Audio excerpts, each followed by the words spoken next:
오늘 우리가 함께 나눌 말씀의 제목은 힘써 싸우라입니다. 우리가 예수 그리스도 안에 충만한 삶을 살아가다 보면은 어쩔 수 없이 피할 수 없는 싸움들이 있습니다. 그 싸움들이 무엇인지 함께 나누고 또 우리들이 어떠한 마음가짐으로 그 싸움에 임해야 하는지 나누는 시간이 되길 원합니다. 이 유다서는 서신서의 가장 마지막에 위치한 서신서입니다. 그래서 이 유다서를 찾으려면 무엇을 먼저 찾는 게 빠르냐면 요한계시록을 찾는 게 빠릅니다. 그래서 요한계시록 바로 앞에 유다서. 그런데 아이러니하게 유다서가 딱 한 장밖에 없어요. 한 장밖에 없어서 자칫 잘못하면 유다서 넘어갑니다. 그런데 이 유다서는 우리에게 많은 교훈을 주고 있습니다. 특별히 이 유다가 어떤 사람이냐라고 할 때 유다는 자기를 이렇게 소개합니다. 예수 그리스도의 종이요 야고보의 형제이다. 원래 유다는 예수님의 형제 가운데 하나로 알려져 있습니다.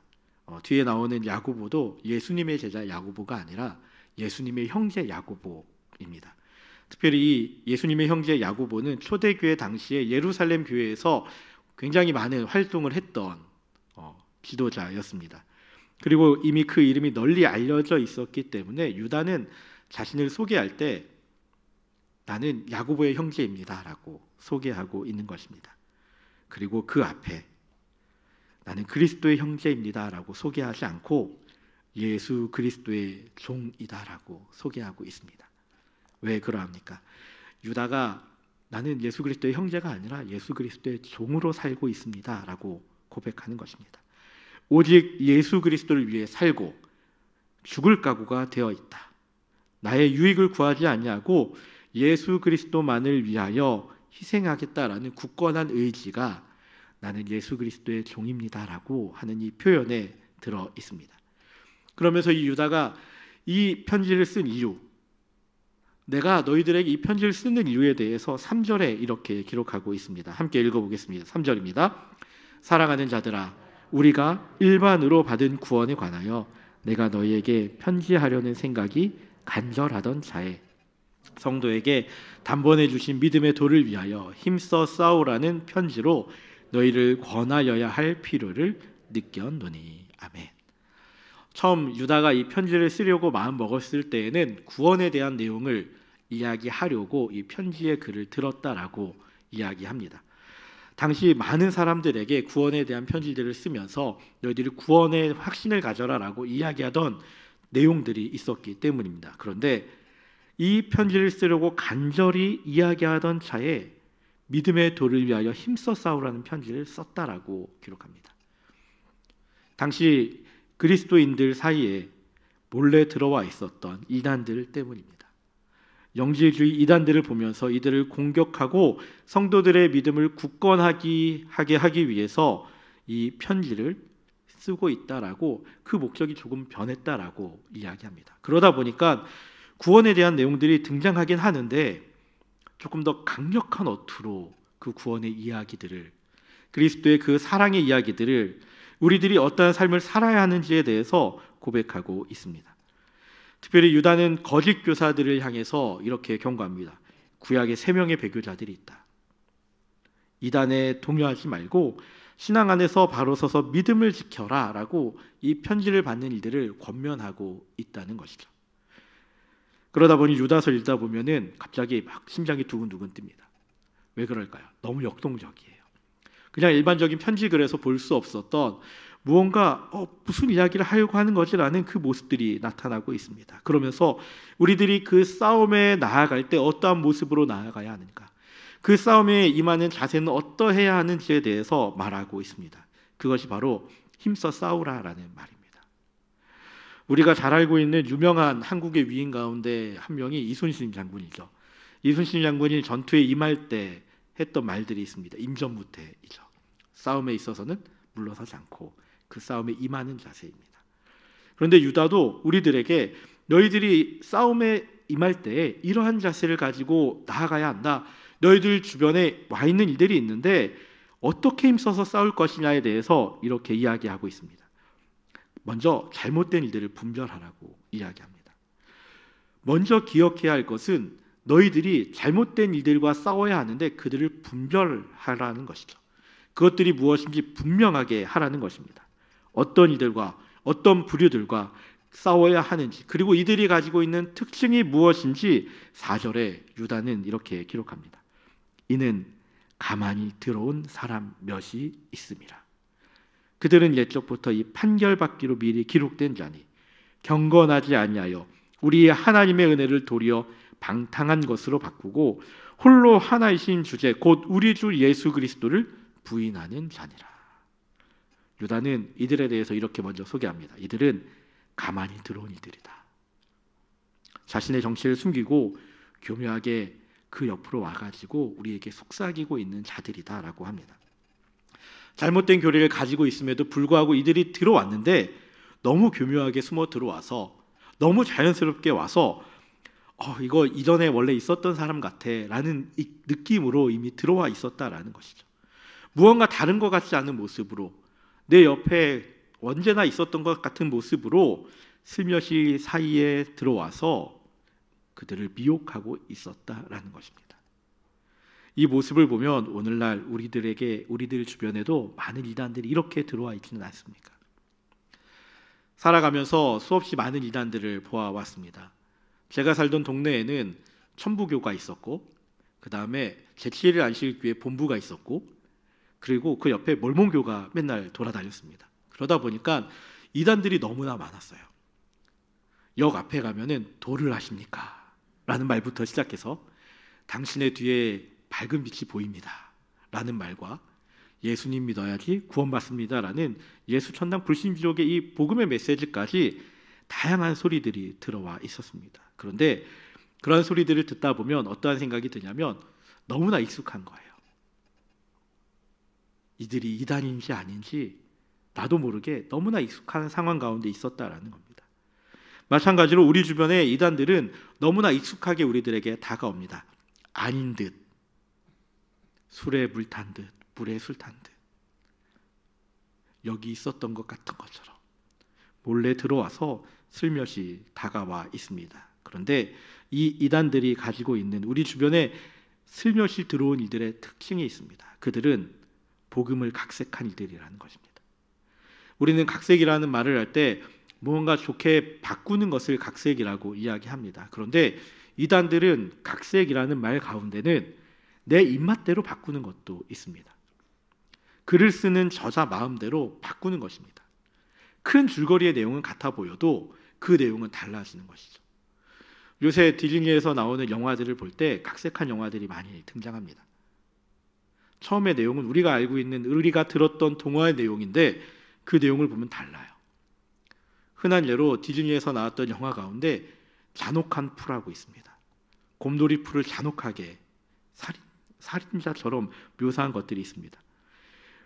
마찬가지로 우리들 주변에 들어와 있는 그들은 복음을 각색한 이들이었습니다. 이들이 가지고 있었던 것은 우리가 이야기하는 복음, 하나님의 은혜에 대해서 그들은 확신하고 있으면서도 자신들의 입맛대로 그 복음을 바꿔가고 있었다라는 것입니다. 하나님이 이미 계획하시고 행하시고 이루신 그리고 주신 은혜에 대해서 각색한 이들이었습니다. 어떻게 바꾸었습니까? 이들은 육체에 대해서 악하고 영은 선하다는 헬라적 이완론적 사고에 근거한 이들이었습니다. 그러다 보니 영지주의자들로 이야기된 이들에게 구원은 육체와는 아무런 상관이 없는 일이었습니다. 내가 육체적으로 방탕하게 살아도 영에는 어떠한 영향도 미치지 못한다. 내가 믿음을 가졌기 때문에 하나님의 무조건적인 용서의 은혜 안에 있기 때문에 더 이상 율법의 속박을 받을 필요도 없다 라는 그릇된 논리로 율법의 폐기를 부르짖으며 불타오르는 정욕에 따라 행하던 이들이 바로 이들이었습니다. 육체적인 방종을 일삼던 이들이 바로 이들이었습니다. 거기에 예수님의 완전한 인성과 재림 그리고 심판 없다, 그런 거 없다라고 이야기하던 이들입니다. 창조주 하나님만이 유일한 최고의 하나님인 것과 하나님과 그리스도의 단일성도 거부하던 이들이었습니다. 우리가 알고 있는 복음과는 다른 똑같은 복음에 대한 이야기이지만 자기들 마음대로 복음을 각색하여서 이야기하는 이들이 바로 이들이었습니다. 이들이 가지고 있는 또 한 가지 특징이 있었습니다. 복음을 각색한 것과 더불어서 이들은 이미 심판의 대상자들이 된 이들이었다는 사실입니다. 옛적부터 이 판결을 받기로 미리 기록된 자들입니다. 현란한 언변과 지식으로 사람을 미혹하지만 그들의 결국은 심판이다라는 사실을 분명하게 성경은 기록하고 있습니다. 이제 우리들이 싸워야 하는 대상은 분명해졌습니다. 그리고 그 대상에 대해서 싸움에 임해야 하는데, 그 싸움에 임하기 이전에 그 대상에 대해서 분명하게 알았다면 그 대상을 대할 때 우리들이 먼저 가져야 하는 마음가짐이 있습니다. 그것은 하나님의 심판을 두려워하는 마음입니다. 우리가 두려워함으로 임해야 하는 것은 저들이 나보다 강하다, 저들이 나보다 똑똑하다, 저들이 나보다 힘이 있다라고 해서 두려워하는 것이 아니라 하나님의 그 심판을 두려워함으로 나아가야 합니다. 이미 싸움의 대상들은 하나님의 심판의 대상입니다. 그들은 심판의 대상이기 때문에 그들은 형벌을 받을 수밖에 없는 일들입니다. 그런데 싸움에 임하는 우리들도 언제 그 대상이 될 수 있다는 겁니다. 언제든지 그 대상이 될 수 있다는 거죠. 우리들은 이미 싸움이 치열해지면 그 목적을 잃고 치고받게 됩니다. 어떻게 됩니까? 처음에는 명분을 가지고 싸움에 임하지만 나중에는 어떻게 됩니까? 혼탁한 진흙탕 싸움이 되고 합니다. 나중에는 분노와 살이만을 가지고 하는 것이 바로 싸움입니다. 이 싸움 가운데 우리들이 끊임없이 두려워해야 하는데, 그 두려움은 우리들도 마치 그 싸움의 대상처럼 변질될 수 있다는 사실입니다. 나도 언젠가 내가 싸우고 있는 그 대상처럼 될 수 있다는 사실입니다. 그리고 그 변질을 막기 위해서 우리들이 기억해야 할 것은, 내가 저렇게 변질되어 버린다면 그 결국은 하나님의 심판밖에 없다라는 사실을 기억하는 것입니다. 5절부터 하나님이 하신 심판들에 대해 계속해서 이야기합니다. 그 심판받은 자들의 모습은 어떠합니까? 하나님은 애굽에서 백성을 구원하여 내셨고 후에 믿지 아니하는 자들을 멸하셨습니다. 자신들의 지위를 지키지 아니하고 자기 처소를 떠난 천사들을 흑암에 가두셨습니다. 가장 화려했던 도시였던 소돔과 고모라, 그리고 그 이웃 도시들도 간음을 행하다가 영원한 불의 형벌을 받았다라고 말합니다. 믿음 없이 제사 드리고 형제를 죽인 가인, 탐심과 우상숭배의 대표적인 발람, 하나님이 세우신 모세에게 반역하여서 결국 하나님을 또 반역했던 그 고라의 모습까지, 잘못된 길을 가고 있는 거짓 교사들은 결국은 심판을 피할 수 없다라고 이야기하면서 그 심판을 우리들에게 두려워하라고 말하고 있습니다. 우리들은 힘든 싸움에 임하면서 항상 하나님의 심판을 두려워함으로 임해야 합니다. 그 두려움으로 임하면서 우리들이 가야 할 길을 벗어나지 않고 그 길들을 바라볼 수 있습니다. 그렇다면 어떻게 그 길을 온전히 바라보고 하나님의 그 심판을 두려워함으로 나아갈 수 있습니까? 하나님을 두려워함으로 싸우는 일들에게 있어서 우리들이 가져야 하는 또 하나의 모습, 내가 이 싸움에 임할 때 내가 왜 이 싸움에 임하고 있는지에 대해서 그 확신을 가지고 있는지, 그것은 바로 구원의 확신을 가지고 싸움에 임해야 한다는 것입니다. 몰래 우리에게 살며시 들어온 이들이 이미 그들은 심판을 받은 자인데, 우리들이 하나님의 그 심판을 두려워하면서 그들과 싸움에 임할 때 우리들이 그들과의 싸움 가운데 가장 먼저 기억하고 흔들리지 않는 것이 있어야 한다면 그것은 구원의 확신을 가지고 살아가는 것입니다.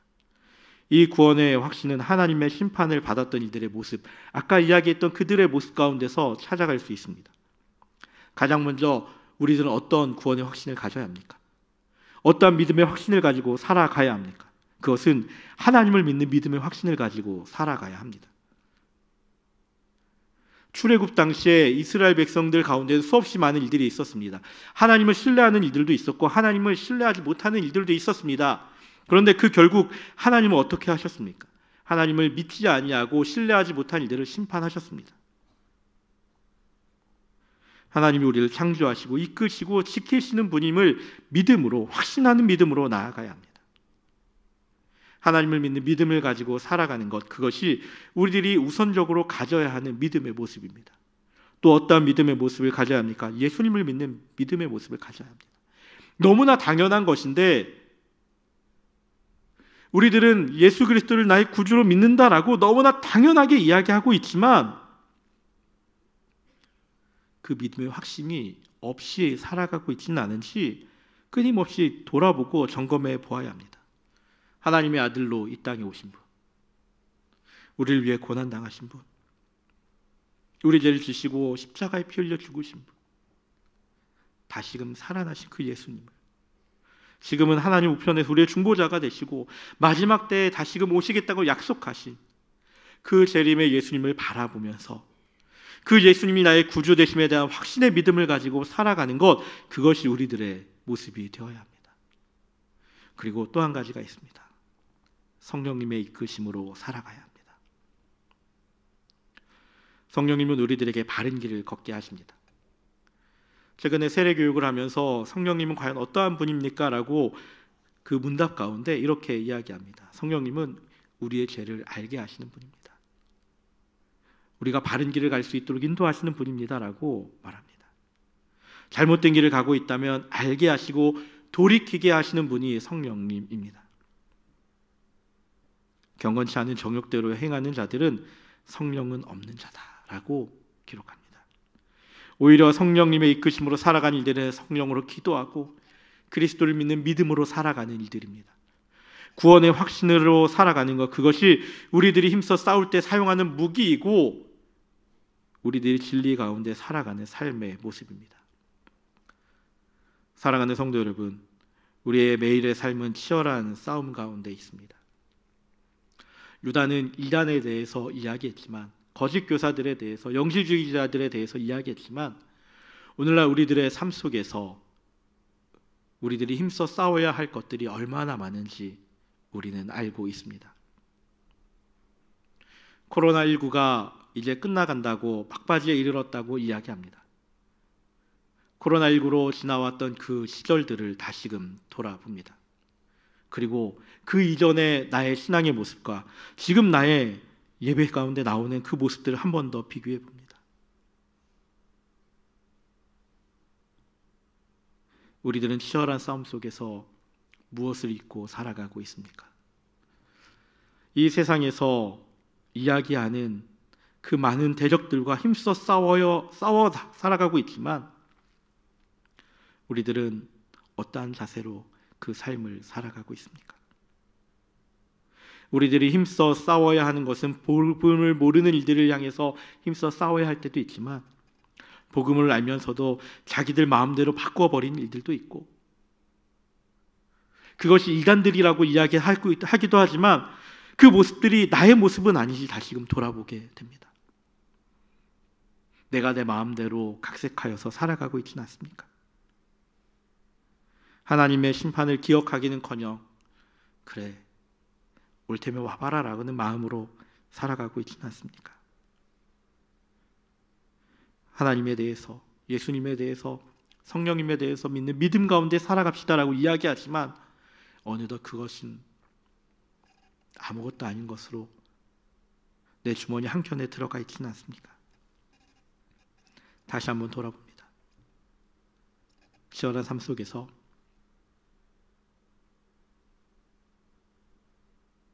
하나님의 심판을 기억하면서